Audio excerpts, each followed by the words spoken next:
Bienvenue à tous et bienvenue sur Le Goûter, le podcast qui va à la rencontre de personnes créatives qui donnent vie à leurs idées. Ce mois-ci, ce mois de décembre 2020, c'est Dr Pepper qui se confie à notre micro. Dans cet épisode, vous allez apprendre beaucoup de choses sur Dr Pepper et notamment des informations utiles pour les prochaines fois que vous achèterez ces illustrations. Prenez garde aux détails. Bonne écoute. Miam miam miam miam miam miam miam miam. Bonjour Jérôme, merci de m'accueillir chez toi dans ton atelier. Ouais, c'est bien ça, bienvenue. Je vais te laisser te présenter. Donc Jérôme, moi je suis illustrateur depuis 10 ans et je travaille sous le nom de Dr Pepper. Depuis combien de temps? J'avais 2012, 13, un peu plus tôt. En fait, j'ai déposé la marque Dr Pepper en 2012. Ça existe finalement depuis un petit peu avant. C'est vrai que l'évolution se fait aussi avec la confiance, etc. Au début, on ne sait pas trop où on va, donc on patauge un peu. Et puis ensuite, on a l'impression que ça prend une bonne direction, donc on fait les choses sérieusement, on dépose la marque, on fait tout ce qu'il faut. Du coup, comment on arrive à devenir Dr Pepper? Est-ce qu'il y a un cheminement? Est-ce que tu as signé Jérôme à un moment donné? Est-ce que tu as fait... Comment ça s'est passé? Raconte-nous un peu les études, le parcours, tout ça. Bizarrement, j'ai toujours eu un pseudo. Au tout début, c'était pas Dr Pepper.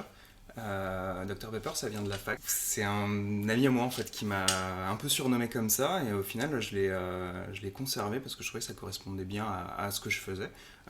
Et j'avais à l'époque, donc je faisais beaucoup de découpe de papier. Donc Dr Pepper vient vraiment, le nom vient vraiment de là. Je faisais de la découpe de papier, des choses très minutieuses, donc j'utilisais un scalpel. Le côté docteur vient un petit peu de là, donc du scalpel, de la chirurgie, et Pepper du côté papier. Et ce surnom-là, en fait, je trouve qu'il correspondait tout à fait à ce que je faisais. Et en plus, comme j'étais un petit peu également aussi dans la bande dessinée et des petites choses comme ça de personnages, du coup, ça te donnait une identité. Et je faisais des petits paper toys, enfin voilà, j'étais vraiment en mode découpe de papier à l'époque. Et donc des petits pop-up comme ça, avec des petits bâtiments, ou alors des petits bonhommes en paper toy. Et du coup, ouais, ça donnait une identité à ce que je faisais. Et au final, même si après je me suis plus dirigé vers l'illustration que la découpe de papier, ça correspondait tellement à ce que je faisais, dans ce côté minutieux, dans ce côté patience, minutie, précision, le côté chirurgical en fait, je l'ai gardé, je trouvais que ça correspondait bien. Puis c'est devenu mon identité finalement, donc j'avais du mal à m'en séparer.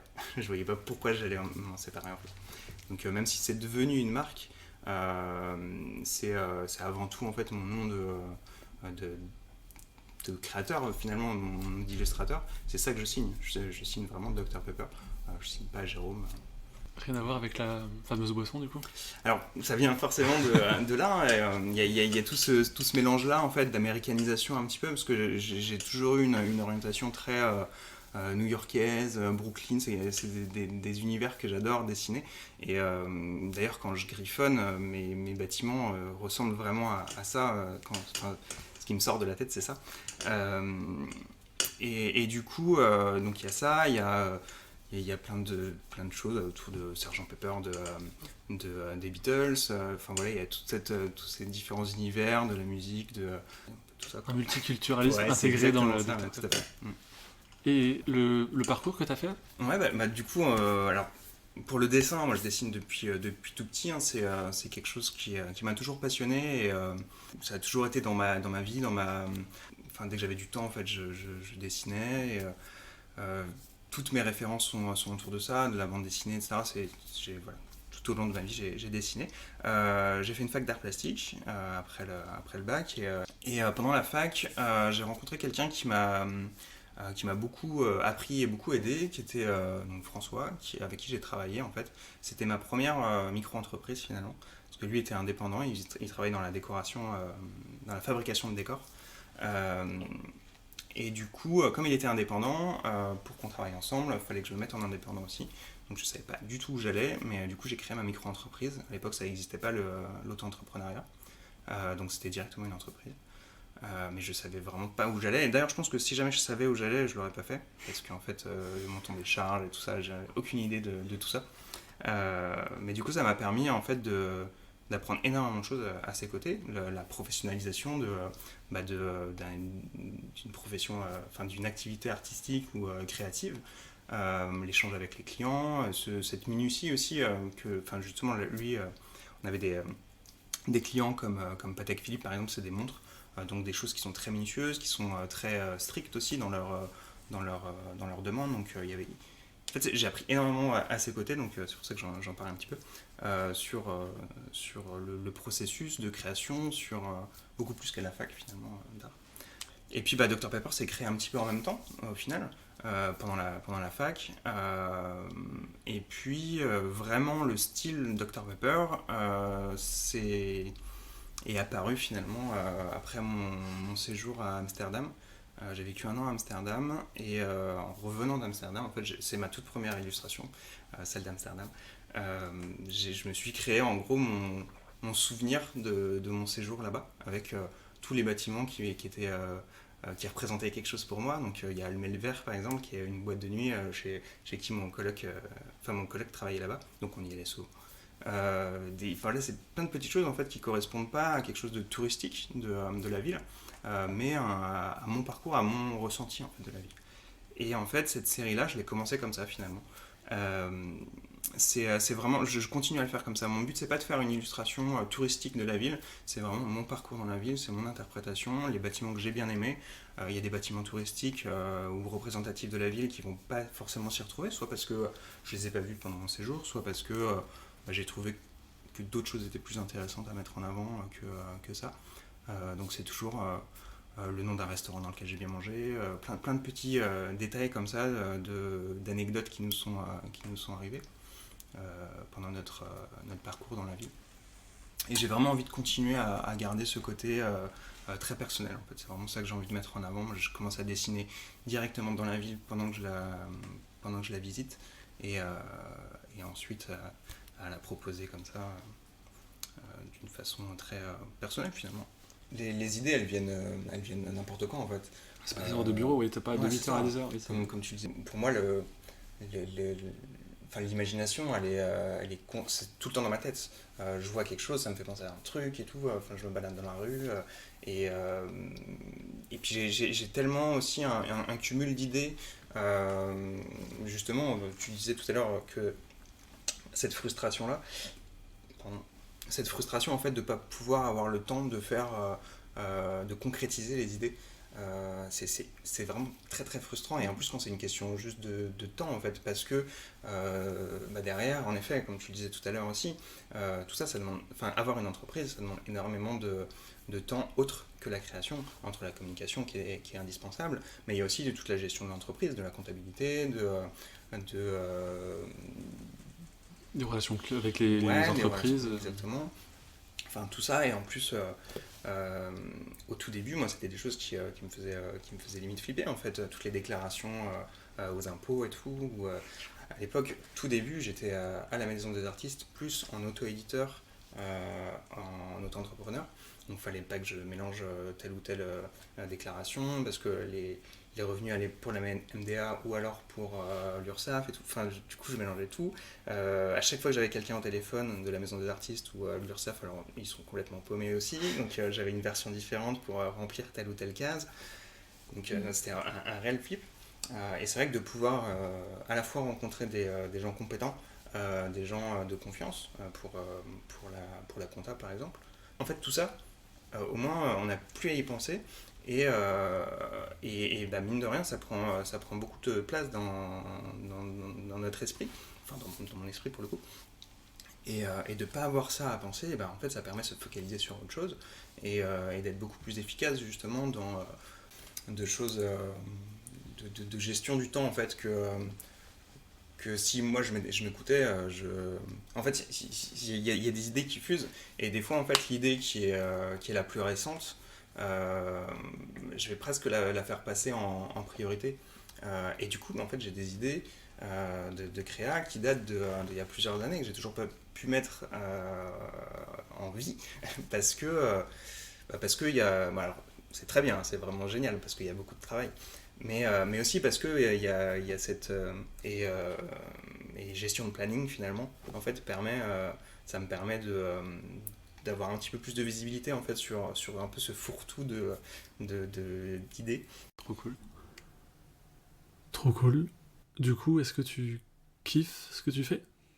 Ouais, carrément. Ouais, pour le coup, c'est vrai que comme je le disais tout à l'heure, en fait, ça fait tellement partie de ma vie euh, que, euh, que je pourrais pas faire autre chose. Et de toute façon, si jamais je faisais autre chose, en fait, je ferais quand même ça. Encore une fois, toute cette série La Travel With Me, en fait, c'est quelque chose qui est vachement personnel. Si jamais je les vendais pas, bah, je les ferais pour le mettre dans mon salon, en fait, pour ce fameux souvenir de vacances ou de découverte d'une ville. Euh, donc déjà, à partir de là, voilà, c'est vraiment un kiff de faire ça.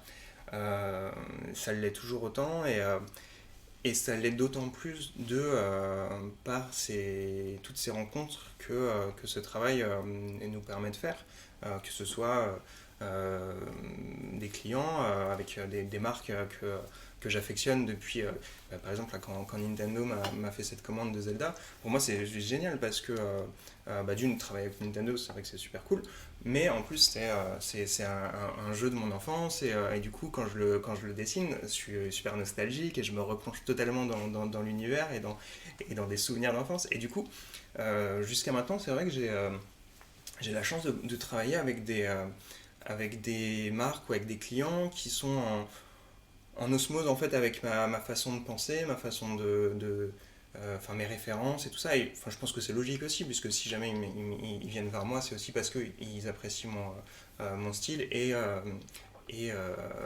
ce que je transmets à travers ça. Et donc ils s'y retrouvent et forcément en fait ça va dans les deux sens. Enfin forcément, pas forcément, mais en tout cas c'est le cas. Donc c'est cool. Et du coup je prends vraiment beaucoup de plaisir à tout ça, aux événements qu'on peut faire ensemble avec des expos, des choses comme ça. C'est vrai que c'est super. On le fait un petit peu moins, mais avant, on bougeait aussi beaucoup pour en aller dans différentes villes ou à l'étranger pour des expos, pour des dédicaces ou des choses comme ça. Et c'est vrai que c'est des événements qui sont super intéressants. Enfin, celui à Barcelone était super sympa. Enfin voilà, il y a plein de choses comme ça que ce métier-là, j'ai le métier, mais encore une fois, moi, je le prends vraiment pas comme un métier finalement. Mais ça nous apporte des choses plus géniales. Tu es devenu Dr Pepper en fait. Comment? Tu es devenu Dr Pepper. Dr Pepper c'est une marque, mais c'est toi aussi, du coup c'est Ouais, intégré. ouais. En fait, ça. Et d'ailleurs, autant Travel With Me, c'est une marque, autant les buildings, c'est une marque. Dr Pepper, je l'ai déposé un petit peu comme une marque parce que quand je l'ai déposé, en fait, je savais pas exactement ce que je voulais en faire. Donc, c'était en 2012, je crois, le dépôt. Enfin, voilà, on s'imagine plein de choses. Pourquoi pas en faire une marque réellement pourquoi pas de vêtements, des choses comme ça. On ne sait pas, en fait. Donc, on se laisse un petit peu toutes les possibilités.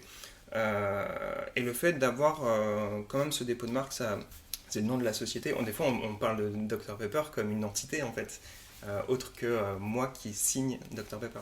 C'est pour ça que quand tu disais que tout à l'heure, même si tu faisais plus ça, tu ferais encore ça, je pense que t'es un peu comme un super-héros, tu sais, genre t'as ton identité, tu deviens Dr Pepper et tu peux plus l'enlever, quoi. C'est... Ouais, maintenant, enfin, ouais, non, clairement, c'est en moi, quoi. Ouais, Ouais, c'est c'est ça, sûr. tu t'es approprié le Dr Ouais. Pepper, ça peut pas être n'importe qui d'autre, Mm. c'est toi. C'est une question qu'on s'est forcément posée aussi, justement, dans la gestion du temps, d'avoir stagiaires ou des employés ou quelque chose comme ça. Mais en fait, c'est quelque chose que je pourrais pas faire, en fait. Enfin, en tout cas, dans la création, c'est sûr, je vois pas comment je pourrais déléguer, en fait, quoi que ce soit dans la création. Euh, d'une, enfin, c'est impensable, en fait. Moi, j'arrive même pas à l'imaginer. Miam, miam, miam, miam, miam, miam, miam, miam, miam. Ok, bah du coup on va parler du coup de l'univers, vous en avez déjà un petit peu abordé, donc j'avais noté trois grandes catégories. J'avais marqué voyage, on le voit forcément avec les différentes catégories de Travel With Me. Le papier, t'en as parlé au tout début avec tes premiers amours de scalpel et de papier. Et le dessin, où justement, je me posais la question si c'était par ordinateur ou vraiment tout à la main. Bah du coup, t'as répondu. Et est-ce que du coup l'univers est clos, entre guillemets, ça sera que des villes, ou est-ce que ça peut s'élargir sur différentes thématiques? En fait, cette série, donc Travel With Me, c'est la base, en fait. C'est vraiment de là que je suis parti. J'ai toujours dessiné des bâtiments, c'est quelque chose qui m'a toujours passionné. La ville. En fait, Travel With Me, c'est vraiment un mix de tout ce que j'aime. Euh, c'est donc la ville, le côté urbain, en fait, le voyage, l'architecture, la typographie, les enseignes. Quand je découvre une ville, j'adore justement essayer de choper tous ces petits détails qui sont propres à chacune des villes. C'est tout con, mais comme je dessine les toits, par exemple, la forme des toits, la forme des cheminées, c'est vraiment tout con, hein, mais les cheminées, elles sont complètement différentes, ne serait-ce qu'en France. Mais en fait, c'est logique, mais par rapport au climat et tout. Voilà. Quand on va dans le sud de la France, il y a beaucoup moins de cheminées sur les toits que quand on est dans le nord et ça. Donc, et en fait, c'est plein de petits détails tout con, mais moi, je trouve ça trop fun à dessiner. Et en fait, où juste, je dessine un toit, où je vois un toit et je sais en fait de quelle ville c'est. Et j'aime bien ce genre de petits détails. J'allais dire, est-ce que tu tu te balades en la tête en l'air? Ouais, clairement. Clairement tout le temps. Et en fait, j'adore ça. Parce que essayer de trouver c'est ça, ce genre de petits détails architecturaux qui vont faire que on va reconnaître telle ou telle ville parce que c'est propre à la ville, c'est propre à l'histoire de la ville, je pense à Chicago où c'est juste fabuleux. Chicago c'est vraiment l'histoire des États-Unis en fait en architecture et il y a le tout premier building des États-Unis qui est là-bas jusqu'aux dernières tours dont je me souviens plus le nom, la Hanover Tower par exemple. Et en fait tu as vraiment tout le prisme architectural des États-Unis qui est là-bas et ça je trouve ça vraiment fascinant hein, de retracer l'histoire comme ça. Et c'est ce que j'essaye aussi de faire dans mes illustrations. Et d'ailleurs, là je sors un petit peu du sujet, mais une rencontre récente avec des gens qui sont professionnels de l'architecture, qui m'ont permis d'avoir une autre vision justement, très sur l'urbanisation, sur l'histoire de la ville. En fait, une lecture différente, vraiment architecturale de mes illustrations. Trop Et bien. ça, je trouve ça génial. En fait, moi, l'architecture, ça me passionne, mais je connais pas les termes. Ça va me passionner, on va dire. Enfin, ça va m'interpeller graphiquement. Je trouve que ce bâtiment est beau, mais je peux pas dire, enfin maintenant un petit peu plus, mais je peux pas dire si c'est de l'art nouveau, de l'art déco, du telle ou telle époque, etc. Alors que eux justement vont Oui, ils réussir peuvent. à amener ce truc-là, et en fait, ça transmet un message complètement différent sur l'histoire de la ville et, euh, et sur l'urbanisme aussi, qui est super intéressant au final. Il prend le temps de regarder chose que Ouais. le trajet A B. Et justement, de A à B, il y a plein de trucs. Et justement, je trouve d'autant plus intéressant parce que très souvent, A ça va être la Tour Eiffel, B ça va être le Grand Palais, donc des trucs très touristiques. Mais en fait, en effet, tous ces bâtiments qui sont sur le chemin sont super intéressants aussi parce que pour tout ce que je viens de dire, ça raconte une histoire et en fait, ils sont très souvent super intéressants dans plein de villes. Le bâtiment banal, le bâtiment basique, en fait, pour moi, il est super intéressant.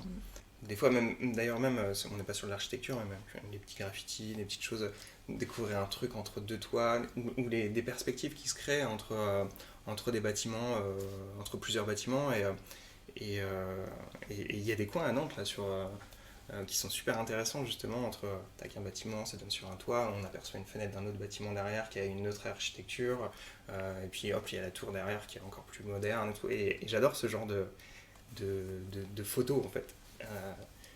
Et c'est ça que j'essaye de retranscrire dans mes illustrations, justement, sur ce mélange d'architecture entre le moderne et le classique. Et c'est vraiment ça que j'essaye de retranscrire. Même d'ailleurs dans mon choix de papier,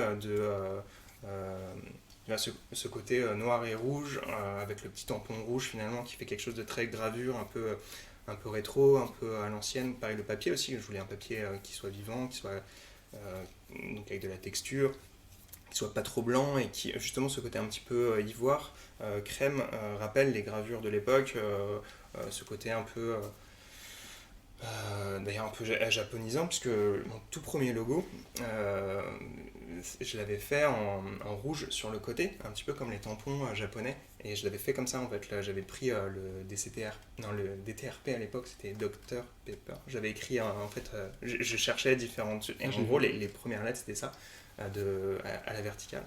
En fait graphiquement ça marchait pas parce que c'était décentré. En fait, le petit logo en bas rouge, le petit tampon rouge finalement, Ouais, c'est centré comme ça ramène quelque chose. Et en plus, ma composition d'image est très souvent sur un axe central. On le voit beaucoup là sur Paris, sur Édimbourg, sur Los Angeles, sur Lisbonne aussi. Montréal un peu moins d'ailleurs. Il y a très souvent un axe central sur lequel je vais mettre les bâtiments qui sont vraiment importants pour moi. Par exemple, pour Paris, parce qu'on l'a sous les yeux, le Grand Palais, pour moi, c'est vraiment mon bâtiment phare de Paris. Donc je voulais vraiment qu'il ait une place importante, et du coup, il est en pièce centrale. La vue des toits aussi est très importante pour moi. À chaque fois, on essaye d'aller dans...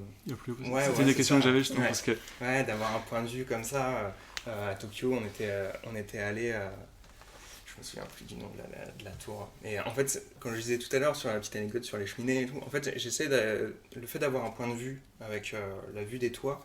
Alors oui, bien sûr, avec Internet, c'est facile d'aller sur Google, etc. et d'avoir ça. Mais j'essaye vraiment en fait de commencer mon illustration dans la ville qu'on visite. Donc tous ces petits détails, je vais les noter sur mes petits carnets de voyage. Tout à fait le genre de petits détails auxquels moi je prête attention et que sûrement personne ne prête attention quand il regarde mes illustrations. Mais pour moi c'est important en fait. Maintenant ils le sauront, qu'il faut regarder les cheminées. Et du coup, donc, les toits de ville sont très importants pour moi. Donc à chaque fois j'essaye d'avoir un... Et en plus déjà en termes de... hors illustration en fait, j'aime bien pouvoir voir toute cette grandeur de ville.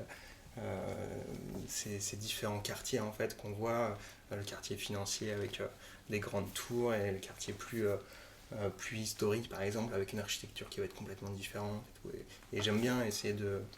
Je trouve ça plutôt sympa comme panorama. Mais c'est vrai que ouais, Travel With Me, c'est aussi pour ça que je l'ai appelé comme ça. C'est vraiment une invitation au voyage. Moi, quand je rends une illustration, j'ai envie, ça me fait plaisir de me dire que c'est parce que cette personne a voyagé là-bas et que par cette illustration, en regardant cette illustration tous les jours devant chez elle, elle revoyage un petit peu avec moi. Donc pour moi, c'est vrai que ça, c'est super. Ce partage-là et cet échange, il est génial. Ouais, non, l'univers, du coup, c'est vraiment le voyage dans tous les sens. Enfin, dans tous les sens du terme. Ouais, clairement, c'est quelque chose qui nous anime énormément. Après, il y a différents thèmes aussi. Je suis aussi passionné par... j'ai fait un lapsus de science-fiction tout à l'heure. C'est quelque chose que j'aime beaucoup, la science-fiction, le cinéma. Donc je travaille aussi autour de ça.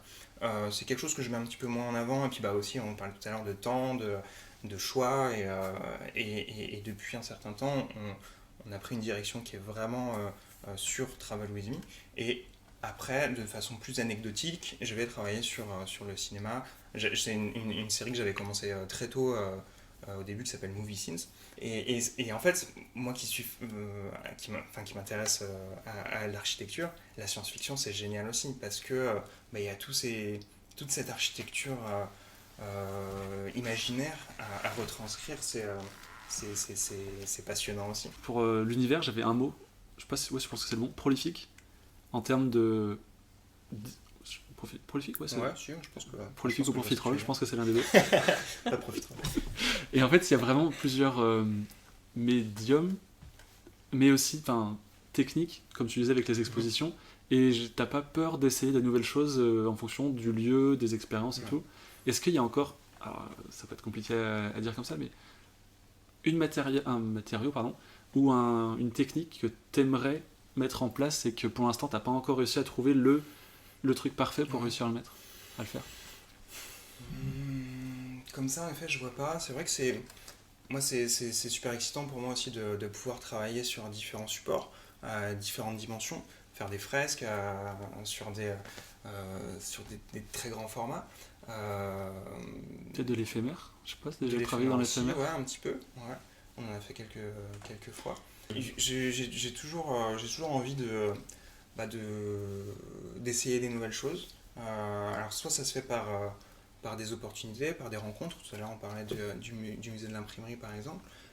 C'était une technique que je connaissais très peu, le letterpress. Et en fait cette rencontre-là qui s'est faite un petit peu par hasard, en fait ça m'a permis de rencontrer des gens passionnés. Une technique que je connaissais pas et que j'ai appris à travailler avec eux et qui en fait est fascinante parce qu'elle donne elle donne un aspect complètement différent et un rendu en fait, un rendu final parce que y a la pression dans le papier, il y a la gestion de la couleur, il y a plein de petites choses comme ça qui sont géniales à utiliser. Et en plus, ce que j'adore en fait avec ça aussi, c'est que en fait, vraiment du tout premier coup de crayon sur mon carnet de voyage dans la ville que j'ai visité, jusqu'à la sortie papier sur la machine c'est une vieille machine des années 50, donc c'est un truc manuel et tout, avec une plaque en magnésium et tout, jusqu'à cette sortie là, en fait j'ai la possibilité de faire absolument tout. Et ça c'est important aussi pour moi d'avoir toute cette gestion de chaque étape et cette maîtrise sur chaque étape. J'ai envie d'être satisfait du rendu final, donc c'est très important pour moi de pouvoir faire ça, même pour les impressions numériques.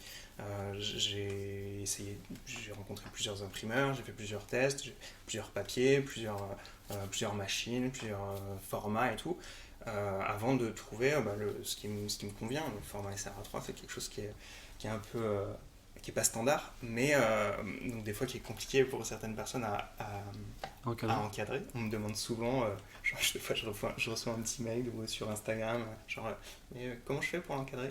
En fait, il y a plein de solutions, donc il n'y a pas de souci. Aller voir les boutiques comme Arte. Ouais, soit du cadre sur mesure, soit justement un cadre standard au-dessus, mais avec un passe-partout qui est lui sur mesure. Il y a des choses pour tous les coups et pour toutes les poches. Et du coup, je sais pas. Du coup, c'est une très bonne transition sur la partie technique et outils, justement. Ouais. Miam, miam, miam, miam, miam, miam, miam, miam. Et j'avais noté 3 points, pas forcément de bon ordre. Artisan, je pense qu'au-delà d'un artiste, c'est plutôt un artisan. Papier, dans tous les sens du terme. Et minimalisme pointu. Genre, comme tu disais, t'aimes bien maîtriser la chaîne de chaque chose. Et d'aller en profondeur. On sent que tu es passionné parce que nouvelles techniques, choses comme ça. Ouais, cette envie de maîtriser chaque étape, elle est indispensable à la façon dont on voit la gestion de notre entreprise, parce que c'est important que en fait, à partir du moment où on vend quelque chose, on a envie que quand on vend quelque chose, on en soit satisfait. Pour moi, c'est impossible de vendre quelque chose qui soit fait sur un papier, où je ne sais pas quel papier c'est, parce qu'il a été imprimé par quelqu'un sur Internet, par une boutique, une boutique sur Internet qui va vendre ce papier-là. Et voilà. Pour moi, ça, c'est absolument impossible. Et c'est quelque chose que j'insiste aussi, et à chaque fois que je le fais, je me dis, mais pourquoi je fais ça? Je les signe tout à la main. Même si c'est des impressions qui sont en série non limitée.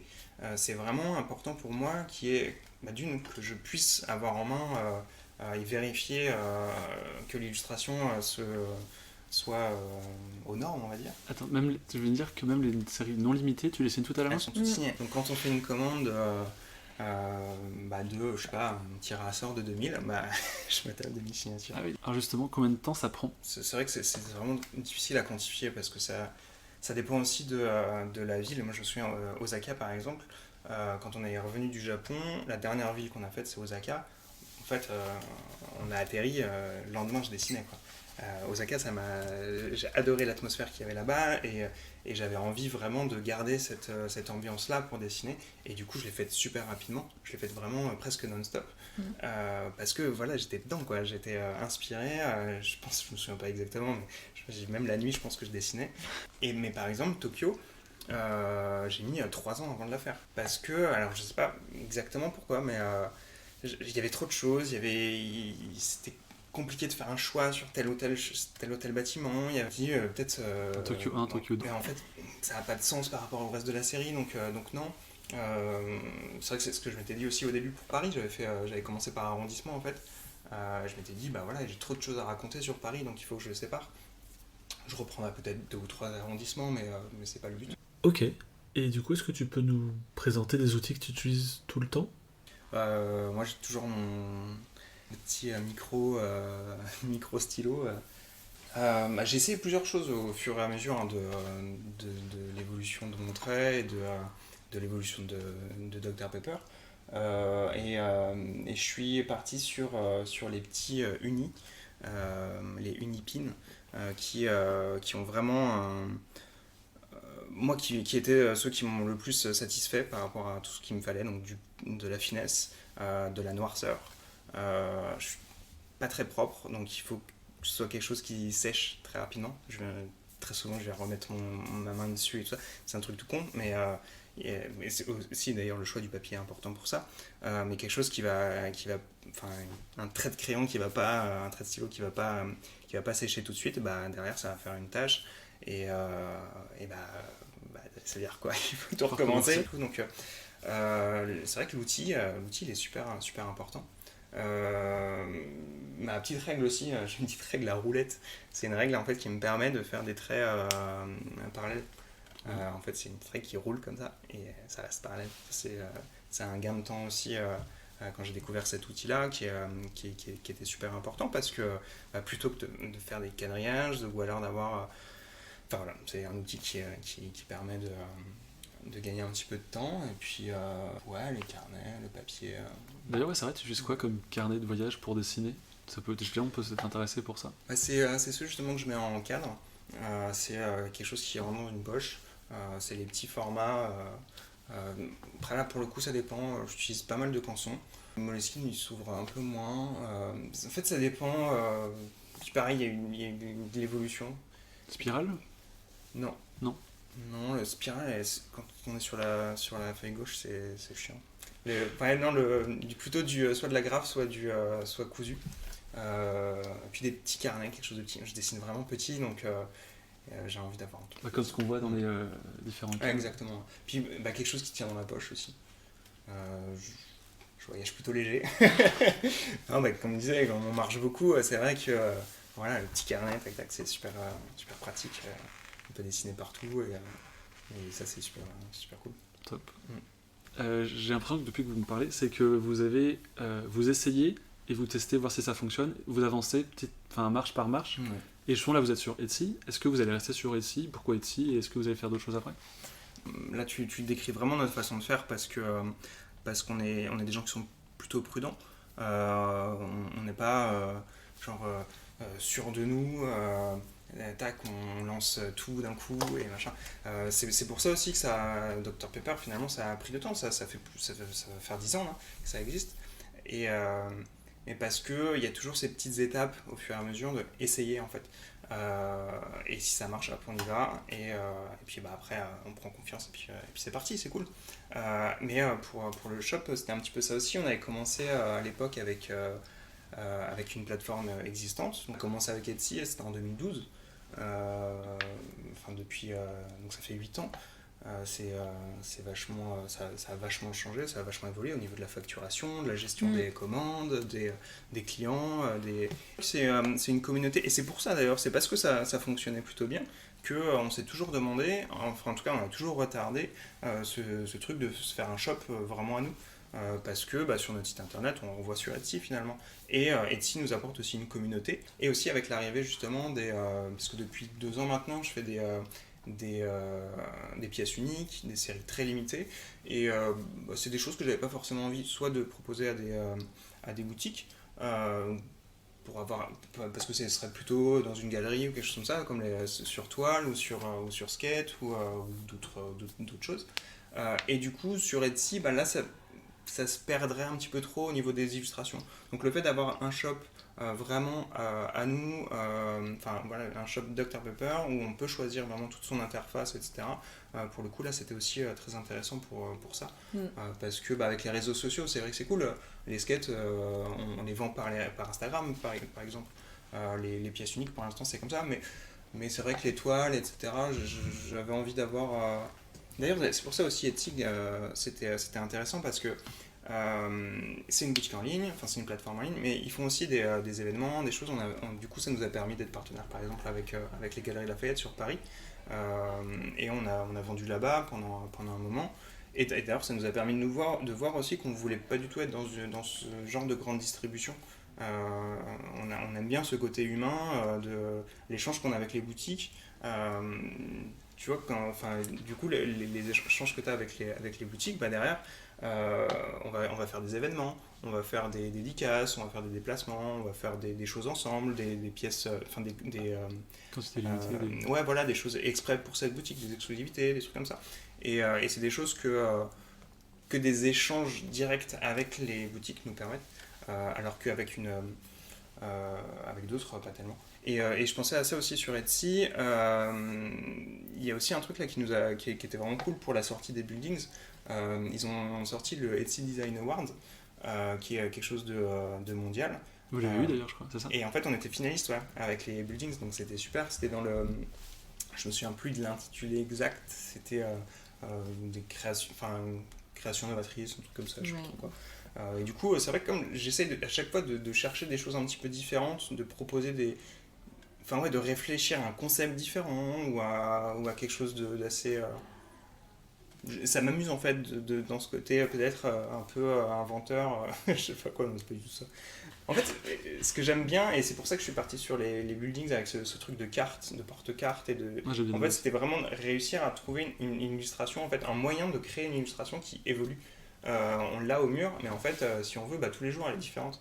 Et ça, je trouvais ça plutôt. Enfin, c'était vraiment la base de ma réflexion pour ça. Je suis parti dans cette direction-là, j'aurais pu prendre. Enfin, j'avais d'autres idées aussi, mais qui étaient moins réalisables. Et du coup, j'étais parti là-dedans. Et puis, bah, c'est vrai que la présence d'Etsy m'a permis. Et puis, le fait d'être finaliste m'a mis en confiance aussi sur ce truc-là. Et du coup, on a décidé de le faire, créer une PLV, quelque chose exprès pour les buildings, qui sont quelque chose de. Avec les cartes, qui sont quelque chose d'un petit peu particulier. Et, euh, et on s'est rendu compte, avec l'échange avec les boutiques qui vendaient les buildings, bah, qu'il manquait un petit truc pour la présentation du produit. Ouais, c'est ça. Et du coup, réfléchir à une PLV, etc.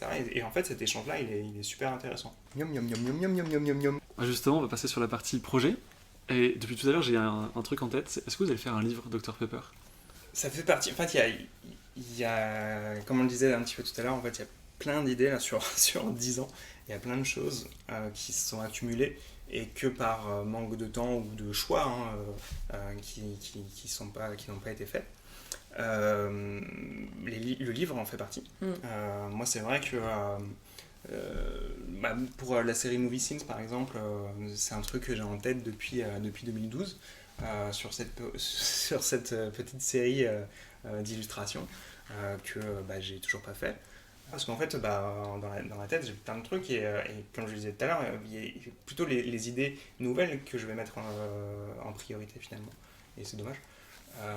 Et du coup, ouais, enfin, les illustrations, il y en a 23 maintenant, il y aurait vraiment de quoi faire. Et en plus, accompagné de l'illustration, il y a toute une histoire à chaque fois.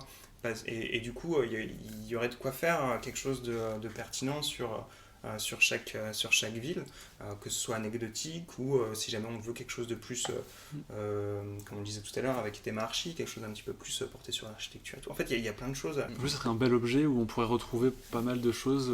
Enfin, même ce que tu disais sur les. Enfin, là, on l'a dans le podcast, mais écrit, c'est différent de la voir Ouais. et de dire Oui. voilà, les démarches, les Ouais, façons de c'est penser sûr, et tout. c'est sûr. Enfin, pour moi, le livre, c'est un super bel objet. Et du coup, j'adorerais faire quelque chose où on le réfléchisse vraiment, où c'est pas juste un livre. Une couverture en letterpress, des choses. Exactement, ouais, des trucs, pourquoi pas un truc détachable, enfin voilà, réfléchir à quelque chose. Et c'est peut-être aussi enfin c'est pas un problème en soi, mais c'est aussi ce qui fait que les choses prennent du temps. C'est que, en fait, quand je fais un truc, j'ai envie de le réfléchir vraiment à fond. Et avant de le sortir, voilà, j'ai envie d'en être satisfait, comme je vous disais au tout début. En fait, et du coup, je suis assez difficile avec tout en règle générale, mais avec moi-même.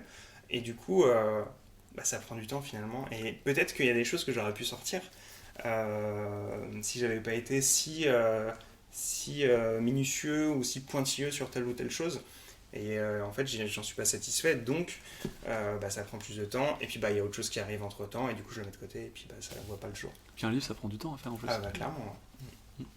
Est-ce que sur une année, vous dites, mettons en décembre, vous dites, bon, alors là, en 2021, on va faire X projet, ou vous avez, c'est au feeling, des rencontres, etc.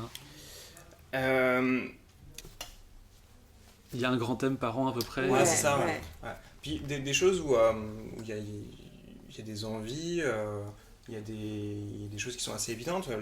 La série Travail de nuit, c'est une série qui doit évoluer. parce qu'on a des points de vente, qu'on a depuis un moment, et avec qui on travaille depuis longtemps, et donc du coup il faut aussi apporter de la nouveauté. Il y a des gens qui nous suivent depuis longtemps, donc il faut apporter de la nouveauté pour enfin, je sais pas, ça paraît logique en fait, c'est vrai, sinon on se lasse aussi. Donc du coup, des nouveaux voyages. Et puis même, de toute façon, moi aussi, j'ai envie de dessiner cette série-là. J'ai envie de la faire évoluer. J'ai envie de dessiner voilà, tel ou tel voyage qu'on a fait et j'ai hâte de le faire. Mais il faut aussi... moi, c'était en 2018 ou je sais plus, ouais, je crois que c'était en 2018, j'avais fait qu'une seule nouveauté dans l'année. Et je me dis, mais c'est pas possible en fait. Si je fais une série, je m'étais dit, hein, je veux en faire au moins une tous les 3 mois, quoi.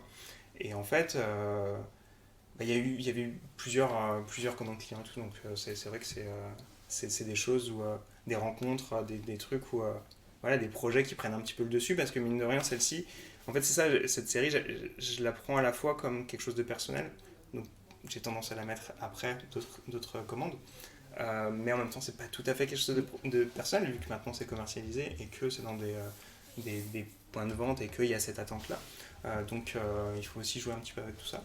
Il y a des choses que j'ai envie de faire de mon côté, comme cette nouvelle série là, comme Brooklyn, qui va sortir bientôt. Donc du coup, voilà, en fait, c'est ça aussi qui est assez amusant, c'est essayer de réfléchir à différentes façons de faire, et ça c'est vraiment intéressant et palpitant.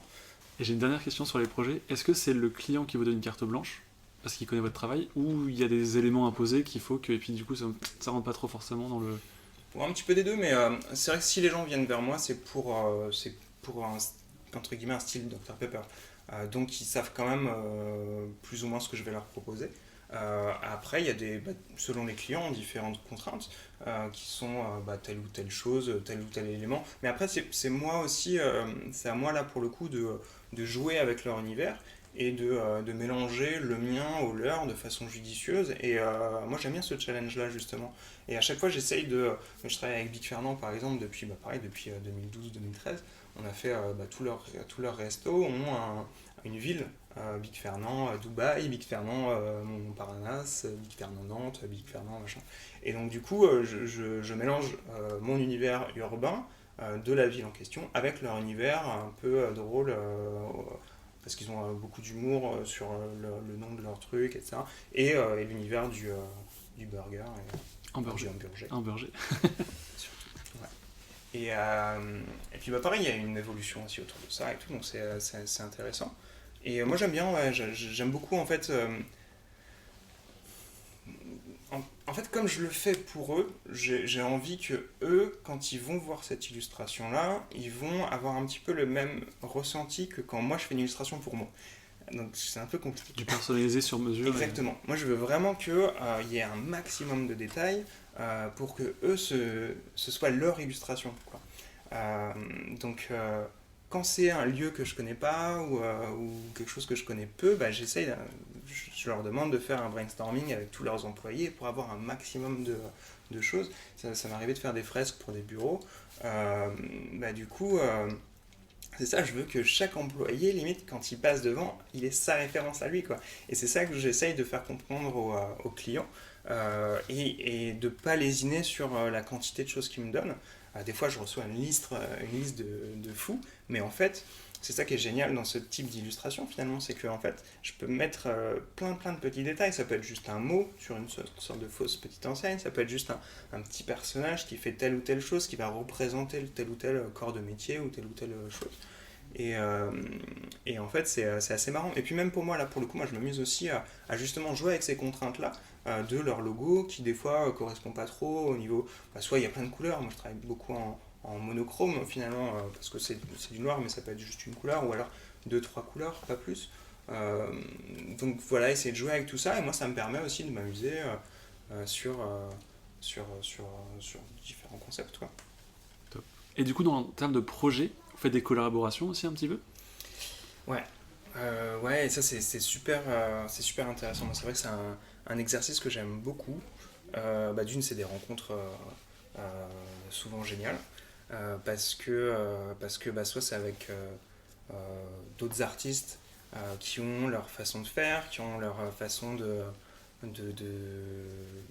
leur vision de l'art qui est la leur technique, leur utilisation de la couleur, etc. Et du coup, de mélanger les deux univers ou plus, c'est juste super intéressant de faire cet exercice-là. Et ça amène des choses des fois inattendues, et ça, c'est super excitant en fait.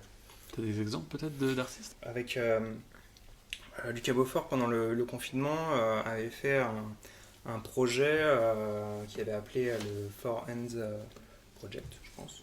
Donc un travail à quatre mains. Il avait tiré au sort une sélection de, je sais plus, une vingtaine d'artistes. Et du coup, les deux qui tiraient travaillaient ensemble. Et ils faisaient une collab avec Wakanama Yamazaki. Qui est un japonais qui travaille l'illustration colorée et un peu loufoque. Et en fait, ce mélange d'univers entre moi le noir et blanc et lui ses personnages imaginaires en couleur marchait plutôt bien et était assez évident. Et c'est vrai que le rendu, notre échange s'est fait de façon très évidente, c'était ça qui était assez drôle, malgré nos univers différents et lui il est au Japon et moi ici. Donc les échanges étaient assez drôles. Et en fait, on s'est vraiment bien amusé, j'ai l'impression que lui aussi. Donc on était plutôt content du rendu. Et sinon, comme collaboration, qu'est-ce qu'il y aurait Le voyage à Nantes par exemple. Le voyage à Nantes aussi, ouais, c'est vrai, on peut dire ça, ouais, carrément. C'est des projets qui m'ont permis de faire des choses un petit peu différentes, comme le projet Nantes City en 2017. Où on était sur une customisation de ces édicules qu'il y a dans la rue. Donc c'est plein de petits transfos qui appartiennent à France Télécom ou à la voirie, des choses comme ça qui sont dans la rue. Et moi j'aime bien, c'est quelque chose que j'aime beaucoup dans le street art, c'est l'utilisation de l'objet urbain, du matériel urbain existant, du meuble, de l'existant qui est parfois invisible, où on passe devant, c'est moche, c'est là, mais on n'y fait pas attention. Et du coup, de lui amener une vie différente et de jouer avec, c'est un projet que j'avais depuis un petit moment et j'étais content de pouvoir le faire avec le Voyage à Nantes, qu'ils aient accepté ce projet-là et qu'on le fasse ensemble, puisque du coup, ça a aussi amené une dimension différente, parce que plutôt que d'en faire 3-4, on en a fait 50. Et du coup, c'était plutôt sympa. Donc ouais, plein de rencontres comme ça qui sont super intéressantes. Là, on n'était pas vraiment sur une collaboration, mais pendant c'était en été 2019, ouais, le Art Camp, qui était pareil, un rassemblement d'une vingtaine d'artistes. C'est Lucas Beaufort qui a organisé ça, qui est à l'initiative de ce projet-là, qui va faire, je crois en tout cas que c'est son envie de faire ça tous les ans. De rassembler comme ça une vingtaine d'artistes et qui les fait créer sur... là en revanche chacun fait son truc, mais en fait c'est pour nous artistes c'est quelque chose de juste passionnant en fait, de voir comment chacun crée, de rencontrer des gens de partout dans le monde. Il y avait Grums qui est français, qui est de Biarritz, Greg Mike qui est des États-Unis, Muretz qui est du Brésil, j'en oublie plein, d'Angleterre, d'Irlande, de Yougoslavie, d'Israël. Et en fait, de voir comment chacun travaille et de se rencontrer et de partager nos univers, nos expériences, nos idées, tout ça, c'est super enrichissant. Et c'est vrai que c'était à la fois fou et en plus on était dans un lieu qui est juste incroyable, donc on a eu l'impression d'être un peu pendant une semaine comme ça dans un monde à part entre artistes, c'était juste fou, c'était vraiment canon. Donc voilà, donc des collabs, et puis ouais, il y en a d'autres qui vont arriver, et donc là par contre dont je peux pas parler. Mais ouais, j'aime beaucoup cet exercice là, ouais, de mélange de façon de faire et de réussir à que ça matche dans des univers complètement différents. Tiramisu? Tiens, raison. Yum, yum, yum, yum, yum, yum, yum, yum. Merci beaucoup d'avoir écouté cet épisode. Rendez-vous le 23 décembre à 16h pour la suite de cet épisode et entendre les réponses de Jérôme par rapport à sa carte blanche et les questions bonus. À ciao!